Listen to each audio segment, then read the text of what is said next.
Hello friends, chapter number 1 NCERT exercise का 21 number का सम बराबर है। और conducting sphere of radius 10 centimetre, आपको एक स्फीयर दिया हुआ है। स्फीयर का रेडियस कितना है? स्फीयर का रेडियस आपको दिया हुआ है 10 सेंटीमीटर, 10 सेंटीमीटर बराबर है। Has an unknown charge if the electric field 20 centimetre from this centre of the sphere is 1.5 into 10⁻³ Newton पर कूलम। अच्छा, आपको 20 सेंटीमीटर पे आपको इलेक्ट्रिक फील्ड दिया हुआ है। कितना इलेक्ट्रिक फील्ड दिया हुआ है आपको? आपको 20 सेंटीमीटर पे इलेक्ट्रिक फील्ड दिया हुआ है 1.5 इंटू 10⁻³ न्यूटन पर कूलम। देन ये जो इलेक्ट्रिक फील्ड वो इनवर्ड है। क्या है? ये एक स्फीयर है, सीधी सी बात है, ये एक स्फीयर है। इस स्फीयर का रेडियस आपको क्या दिया हुआ है? 10 सेंटीमीटर। बट उसने ऐसा बोला कि 20 सेंटीमीटर पे एक पॉइंट है और यहाँ पे जो इलेक्ट्रिक फील्ड है वो इतना है 1.5 इंटू 10⁻³ न्यूटन पर कूलम, और वो भी इनवर्ड है। इलेक्ट्रिक फील्ड क्या है यहाँ पे? इनवर्ड। इनवर्ड का मतलब क्या हुआ कि इलेक्ट्रिक फील्ड लाइन्स ऐसे आ रही है, बराबर है, ऐसे आपको इलेक्ट्रिक फील्ड लाइन्स आ रही है। तो what is the net charge on the sphere? मतलब ये जो स्फीयर है उसके ऊपर नेट चार्ज कितना होगा? तो you have to find net charge Q is equal to what. अब देखो यहाँ पे, here electric field at distance r, यहां पे आएगा r dash from the centre of sphere E is equal to KQ by r dash square. तो आपको Q ढूंढना है, तो E R dash square upon K मिल जाएगा आपको। E आपके पास है। अच्छा, यहाँ पे इलेक्ट्रिक फील्ड इनवर्ड है, इसलिए मैं यहाँ पे क्या रखूंगा? माइनस रखूंगा। तो Q इज इक्वल टू -1.5 into 10⁻³ into r dash 20 into 10⁻² का स्क्वायर, मतलब 0.2 का स्क्वायर, 0.2 का स्क्वायर। तो ये 0.2 का स्क्वायर क्या हो जाएगा? यहाँ पे मैं 0.2 का स्क्वायर लिख दूं, और ये क्या होगा? 9 इंटू 10⁻⁹। तो आपको चार्ज मिल जाएगा। यहाँ पे ऐसा फिक्स होता है कि चार्ज क्या है? नेगेटिव है, बराबर, क्योंकि इलेक्ट्रिक फील्ड इनवर्ट है। उसके बाद देखो आप 22 नंबर का सम। 22 नंबर के सम में यूनिफॉर्मली चार्ज कंडक्टिंग स्फीयर, एक यूनिफॉर्मली चार्ज कंडक्टिंग स्फीयर दी हुई है, और इस स्फीयर पे उसका डायमीटर 2.4 मीटर उसका डायमीटर है। Has a surface charge density. अच्छा भाई, यहाँ पे कंडक्टिंग चार्ज्ड स्फीयर है, कंडक्टिंग चार्ज्ड स्फीयर है, उसका डायमीटर है 2.4 मीटर, उसकी सरफेस चार्ज डेंसिटी है, यहाँ पे sigma is equal to 80 microcoulomb per metre square, 80 microcoulomb per metre square. तो यहाँ पे sigma is equal to 80 into 10⁻⁻6 coulomb पर मीटर स्क्वायर होगा, बराबर है। तो find the charge on the sphere. See, पहला question, charge on the sphere कितना होगा? तो चार्ज Q आपको ढूंढना है। तो surface charge density is nothing but charge per unit area. Charge per unit area मतलब यहाँ पे चार्ज क्या आएगा? Charge is equal to sigma into इस स्फीयर का एरिया क्या होगा? 4πr²। 4πr²। तो Q is equal to sigma कितना है? 80 इंटू 10⁻⁻6, 4π मतलब 3.14। अब डायमीटर D 2.4 मीटर है, तो रेडियस क्या होगा? 1.2 मीटर होगा। तो रेडियस कितना होगा? 1.2 का स्क्वायर। तो आपको यहाँ पे क्या मिल जाएगा? चार्ज मिल जाएगा। दूसरा question, what is the total electric flux living the surface of this sphere. See, आपको क्या पूछा है? टोटल इलेक्ट्रिक फ्लक्स पूछा है। Total electric flux living the surface of this sphere. तो टोटल इलेक्ट्रिक फ्लक्स आप क्या करोगे? तो टोटल इलेक्ट्रिक फ्लक्स आपको पूछा है, तो आपको गॉस लॉ पता है। कौन सा लॉ पता है आपको? गॉस लॉ पता है कि फाई इज इक्वल टू क्या होता है? Q by epsilon not. तो आपके पास Q यहाँ पे मिल गया, एप्सिलॉन नॉट आपको पता है 8.85 इंटू 10⁻12, बराबर। एप्सिलॉन नॉट का आपको यूनिट भी पता होना चाहिए। एप्सिलॉन नॉट का यूनिट क्या आएगा? Coulomb square upon newton into metre square. Okay, तो ये कौन सा हो गया? ये कौन सा हो गया? 22 नंबर का सम हो गया। और 23 नंबर का सम देखो। 23 नंबर का सम देखो। 23 में ऐसा बोला हुआ है कि एन इनफाइनाइट लाइन प्रोड्यूसेस, सी 23 याद करो, एक इनफाइनाइट मेरे पास कंडक्टर है, इनफाइनाइट लाइन कंडक्टर है जिसके ऊपर लीनियर चार्ज डेंसिटी अगर लैम्बडा हो, लीनियर चार्ज डेंसिटी कितनी हो, लैम्बडा, यहाँ पे कितना दिया, अच्छा लैम्बडा हो, और उसकी वजह से ये पता है आर डिस्टेंस पे इलेक्ट्रिक फील्ड ढूंढता था, तो आर डिस्टेंस पे इलेक्ट्रिक फील्ड का इक्वेशन क्या था, lambda upon 2 pi epsilon 0 are.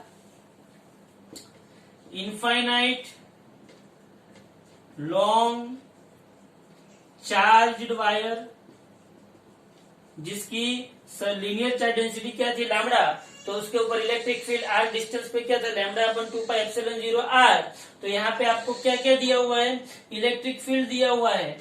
Electric field कितना दिया हुआ है उसने, 9 इंटू 10⁴ न्यूटन पर कूलम दिया हुआ है, और डिस्टेंस कितना दिया हुआ है, 2 सेंटीमीटर, मतलब 2 इंटू 10⁻² मीटर दिया हुआ है। तो उसने क्या पूछा है, लैम्बडा पूछा है, तो आपको लैम्बडा को सब्जेक्ट ऑफ इक्वेशन, अच्छा आप इसमें एक और काम कर सकते हो, E इज इक्वल टू, यहाँ पे 2 से मल्टीप्लाई करो तो नीचे 2 से डिवाइड करो तो 4 पाई एप्सिलॉन 0 आर होगा, बट 1/4 पाई एप्सिलॉन 0 क्या होता है, के होता है, 1/4 पाई एप्सिलॉन 0 के होता है, तो E इज इक्वल टू 2 के लैम्बडा बटे आर, तो आपको लैम्बडा मिल जाएगा ER/2 स्मॉल के, बराबर है।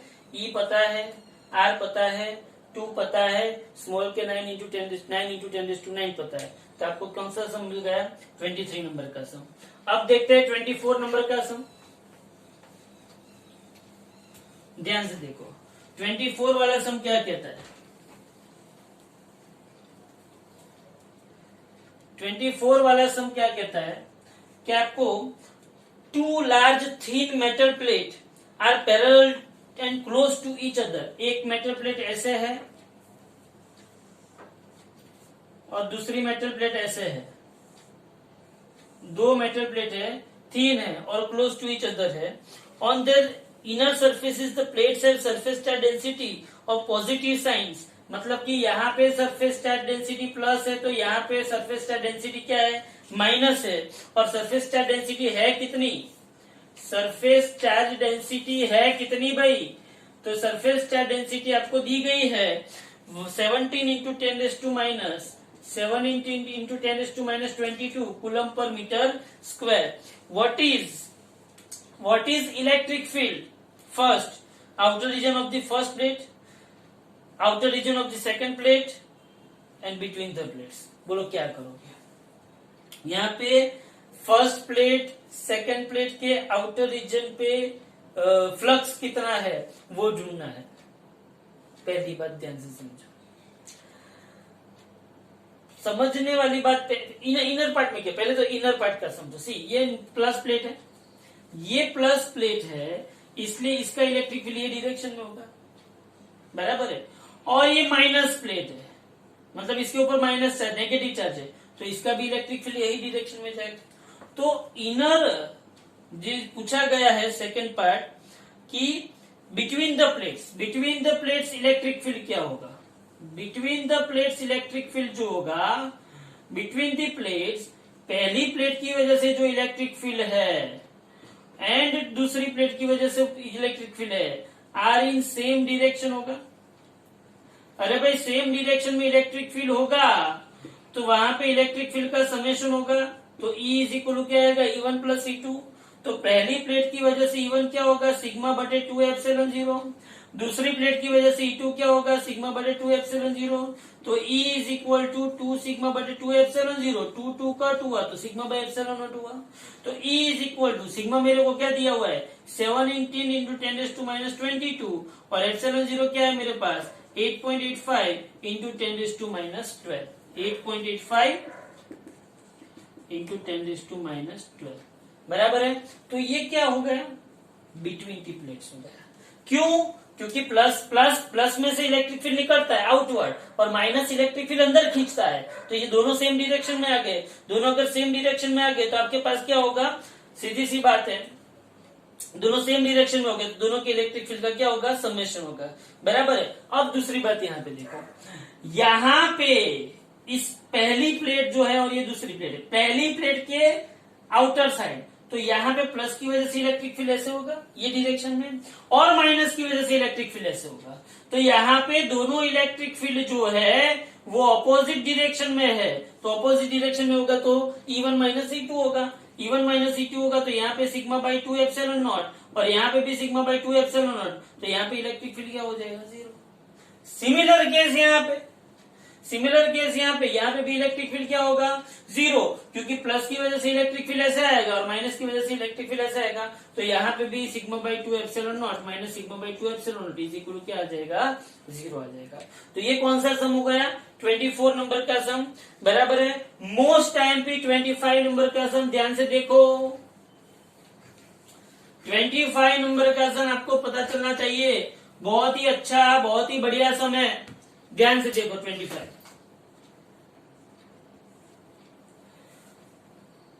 An oil drop of 12 excess electron is held stationary under the constant electric field.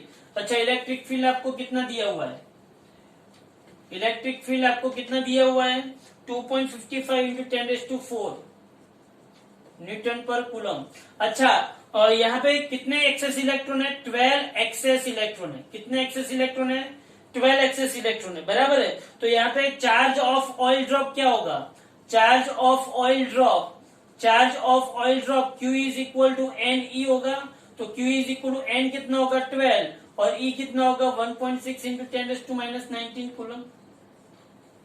तो मुझे तो ये जो ऑयल ड्रॉप है, ये जो ऑयल ड्रॉप है, ये ऑयल ड्रॉप को इस इलेक्ट्रिक फील्ड के अंदर हमें रखा हुआ है, तो सीधी सी बात है इलेक्ट्रिक फील्ड उसके ऊपर अपवर्ड फोर्स अप्लाई करेगा QE, और इस ऑयल ड्रॉप पे नीचे कौन सा फोर्स अप्लाई होगा, माजी अप्लाई होगा।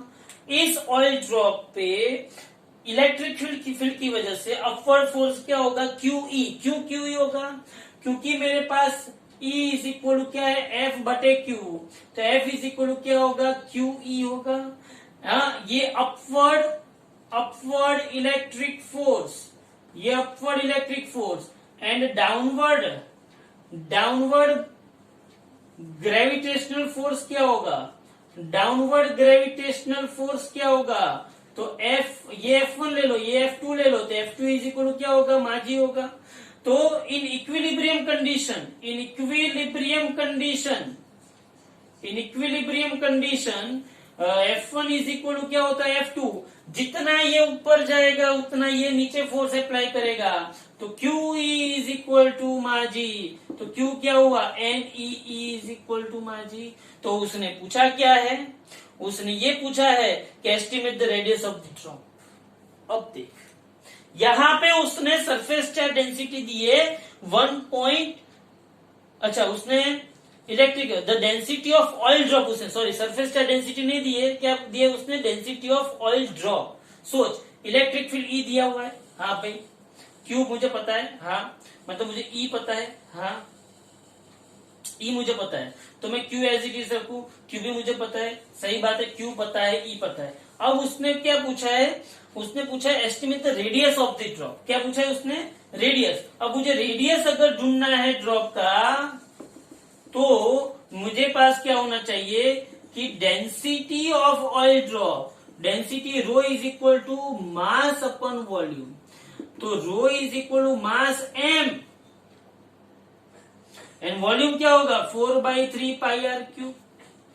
तो मास की जगह पे rho into 4/3 pi r cube आया।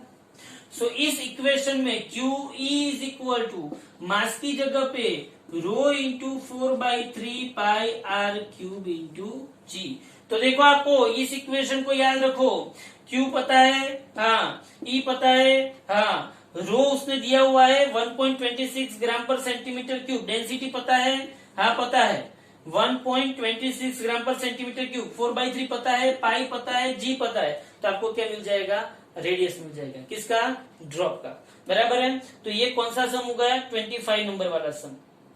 ओके, अब है 27, 26 थियोरेटिकल है, 27 में आपको बताता हूं, ध्यान से देखना।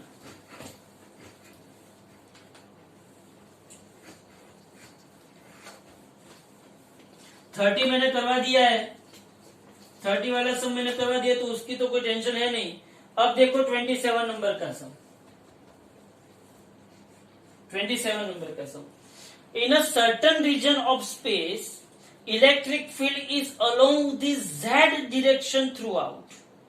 मतलब कि इलेक्ट्रिक फील्ड कौन सी डायरेक्शन में? जेड।